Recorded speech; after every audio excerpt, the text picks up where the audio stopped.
2025 नववर्षर समस्त ओडिशावासी को शुभेच्छा और अभिनंदन। महाप्रभु जगन्नाथ का आशीर्वाद सभी जीवन में सुख शांति और समृद्धि भरी जाऊ एवं नुआ वर्षर प्रथम दिन आसतु समस्ते मिलमिशि एक समृद्ध तथा विकसित ओडिशा गठन दिगरे नूतन वर्षर प्रारंभ आमे समस्ते संकल्प नेबा। मोर ओडिशावासी को यह निवेदन आज नववर्ष उपलक्षे।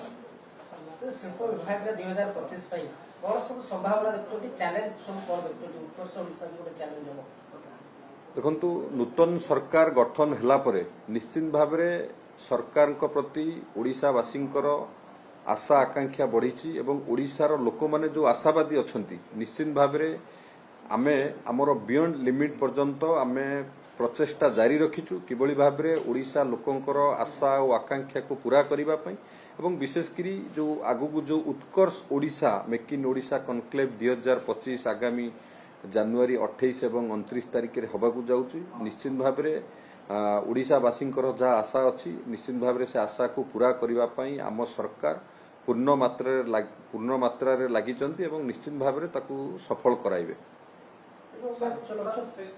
प्रवासी भारतीय सम्मेलन में आउट बड़ इवेंट होची विभिन्न विभाग से माने शोकेस करिया पई चाहछन आपण विभाग से किसी प्रस्तुति वा योजना करछि।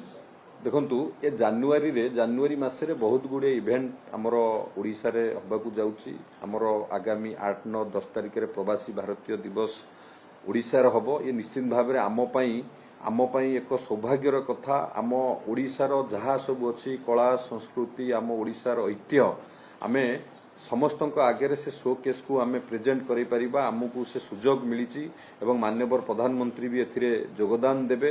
ये प्रवासी भारतीय दिवस ओडिसा रे पालन होबो एवं ता परे परे आपण माने भी जानि रखिबा दरकार। ता परे परे सिंगापुर रो प्रेसिडेंट भी ओडिसा को आसुचंती एवं विभिन्न कार्यक्रम रे से योगदान करिवे। हमर सिंगापुर रो प्रेसिडेंट आसुचंती एवं ता परे परे मध्य उत्कर्ष ओडिसा रो मध्य इवेंट मध्य हबो जोटा कि हमर ओडिसा रे जो इन्वेस्टमेंट हबो ता पई बड़ conclave Utkarsh Odisha make in Odisha conclave हबो। तो निश्चित भाव रे ओडिसा एबे प्रगति पथरे आगौची। नुआ सरकार आसिला परे गोटे समस्तंकर ओडिसा प्रति गोटे होप भी बढ़ी। ओडिसा बर्तमान पई आपण माने देखुथिबे सबु क्षेत्र रे ओडिसा बर्तमान पई आगु जाउची। माननीय मुख्यमंत्री मोहन चरण माझी नेतृत्व रे एक समृद्ध ओडिसा तथा विकसित ओडिसा गठन दिगरे आम सरकार से दिगरे काम करूअछि।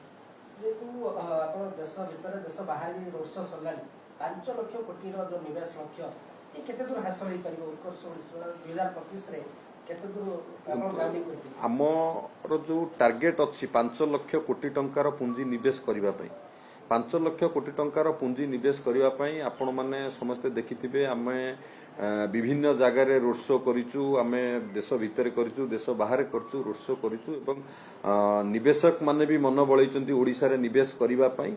तो निश्चित भाव रे जहा आशा अछि 5 लाख कोटी टंका एथर ओडिसा रे हबो एवं सबुठारु बड़ कथा होची से जो इन्वेस्टमेंट खाली घोषणा हबोनी से इन्वेस्टमेंट किबळी भाव रे इम्प्लीमेंटेशन हबो तार ग्राउंडिंग हबो ता से दिगरे मध्य सरकार काम करूचंती। किबळी भाव रे 5 लाख कोटी टंका निवेश हबो एवं ता द्वारा ओडिसा रो लाभ हबो। ओडिसा रो युवक मानकर नियुक्ति ठारू आरंभ करी विभिन्न क्षेत्र रे मध्य डेवलपमेंट हेई परियो जेतेबेले इन्वेस्टमेंट ओडिसा रे आसीबो एवं इन्वेस्ट हबो।